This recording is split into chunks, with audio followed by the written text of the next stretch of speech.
Ya, halo, Assalamualaikum warahmatullahi wabarakatuh. Perkenalkan, nama saya Muhammad Ilham Wali.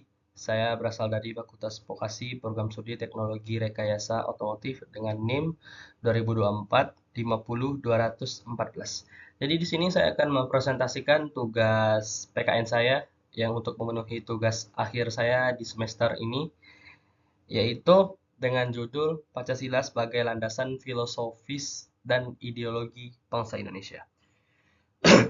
Oke, kita masuk ke slide pertama. Jadi, apa sih definisi dalam dan sejarah Pancasila ini? Jadi, definisinya, Pancasila adalah dasar negara Republik Indonesia yang terdiri dari 5 sila, yang merupakan nilai-nilai leluhur yang bersumber dari budaya dan kearifan lokal yang berada di Indonesia. Jadi, berbicara dengan definisi, kita harus mengetahui tentang sejarahnya. Jadi, Pancasila itu dirumuskan oleh pendiri bangsa Indonesia melalui proses yang panjang dan penuh perdebatan. Sehingga jadilah suatu eh, 5 poin penting yang menjadi landasan di Indonesia sekarang. Oke, selanjutnya Pancasila sebagai dasar negara Republik Indonesia. Jadi setelah kita udah menjelaskan tentang sejarahnya, jadi landasan filosofisnya itu Pancasila menjadi dasar filosofis negara Indonesia, memberikan arah dan pedoman bagi kehidupan berbangsa dan negara. Jadi Pancasila itu cuman bukan sekedar omongan yang sering kita ucapkan di setiap kita upacara bendera, tetapi itu juga sebagai poin penting cara kita hidup di Indonesia. Oke, selanjutnya, selain dari itu, Pancasila yaitu bisa dijadikan sebagai sumber dari segala peraturan perundang-undangan yang berlaku di Indonesia, memastikan semua hukum sesuai dengan nilai Pancasila.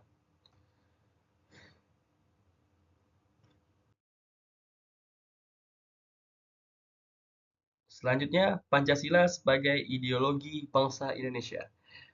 Jadi, seperti yang ada di Pancasila yaitu persatuan dan kesatuan. Pancasila ini mempromosikan persatuan dan kesatuan bangsa, menghapuskan perpecahan antara suku satu dan suku lainnya, yaitu dia hanya untuk mempersatukan suatu komponen dan elemen yang berada di Indonesia. Yang yang selanjutnya ada keadilan sosial. Pancasila mendorong terciptanya keadilan sosial baik dari rakyat biasa sampai rakyat yang menengah. Jadi semua itu sama, tanpa harus didiskriminasi atau ya dikelompok-kelompokkan. Dan selanjutnya itu ada pendidikan moral ya. Pancasila menjadi landasan pendidikan moral bagi generasi muda, menanamkan nilai leluhur sejak dini. Selanjutnya yaitu kesejahteraan dan kedamaian. Pancasila menjamin dan menciptakan kesejahteraan dan kedamaian. Jadi di dalam Indonesia ini, di Pancasila ini, kita sudah dijamin hak kita tentang kesejahteraan dan kedamaian di dalam Indonesia. Oke, yang selanjutnya berbicara tentang filosofis dan sebagainya. Kita harus ada mengimplementasi Pancasila dalam kehidupan bermasyarakatan dan berbangsa dan bernegara. Jadi pertama yaitu kan Pancasila keadilan. Oke, kita ini acak ya, tapi nggak apa-apa. Keadilan sosial kita yang pertama dulu yaitu keadilan sosial, membangun sistem hukum yang adil dan merata serta memperjuangkan kesetaraan gender dan hak asasi manusia. Jadi di Indonesia tidak ada perbedaan antara si A dan si B, baik dari perempuan ataupun laki-laki, dia kaya ataupun dia miskin. Jadi semua itu sama, baik di mata hukum dan semuanya. Terus kita berbicara tentang persatuan dan kesatuan, mendorong toleransi antar umat beragama, menghargai perbedaan, serta membangun rasa nasionalisme dan patriotisme.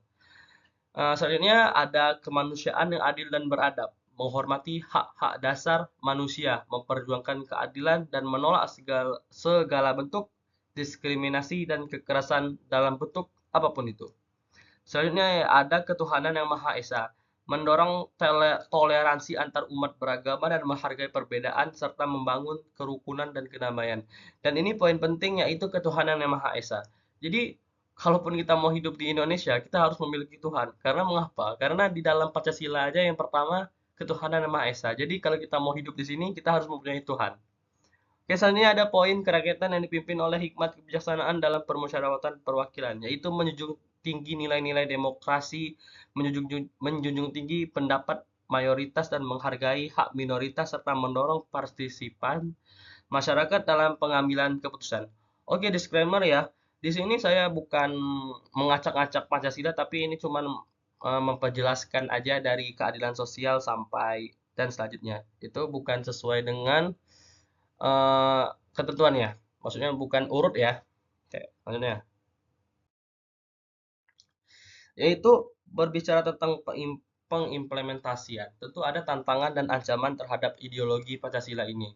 Yaitu yang sering terjadi ya di masyarakat kita itu radikalisme dan terorisme. Penyebaran ideologi radikal yang bertentangan dengan nilai-nilai Pancasila mengancam persatuan dan kesatuan bangsa. Sehingga ini adalah hal yang memperpecah belah umat beragama ya. Baik ya, hampir di seluruh agama kita dipecah belahkan supaya kita tidak bersatu. Yang kedua ada liberalisme dan individualisme. Tren liberalisme ini dan individualisme ini berlebihan dapat mengurangi nilai-nilai luhur Pancasila seperti gotong royong dan persatuan dan banyak hal contoh lainnya.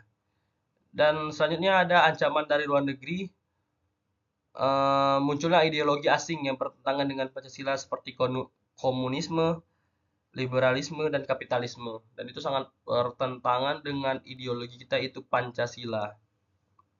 Nah, oke, selanjutnya yang terakhir, jadi berbicara tentang pengimplementasian, terus ancaman. Nah, kita sebagai pemuda ada peran kita dalam memperkuat ideologi Pancasila. Yang pertama, mendidik diri.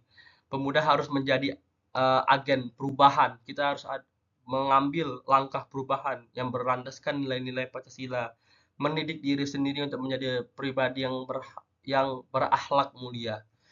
Yang selanjutnya itu menjadi panutan. Pemuda harus menjadi panutan bagi masyarakat, menunjukkan sikap kita, perilaku yang mencerminkan nilai-nilai Pancasila.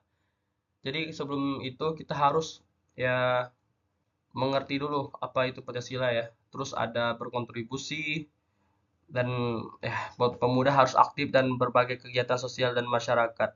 Terus yang terakhir mencegah radikalisme. Pemuda harus kritis tentang ideologi-ideologi yang sesat ya. Jadi itulah tadi pemaparan materi dari saya ya. Apabila ada salah kata dan salah penyampaian, ya itu datangnya dari saya. Apabila ya mungkin itu bisa menjadi bahan koreksi untuk kita bersama. Lebih kurangnya saya mohon maaf ya apabila saya ada salah kata. Demikian video PKN dari saya.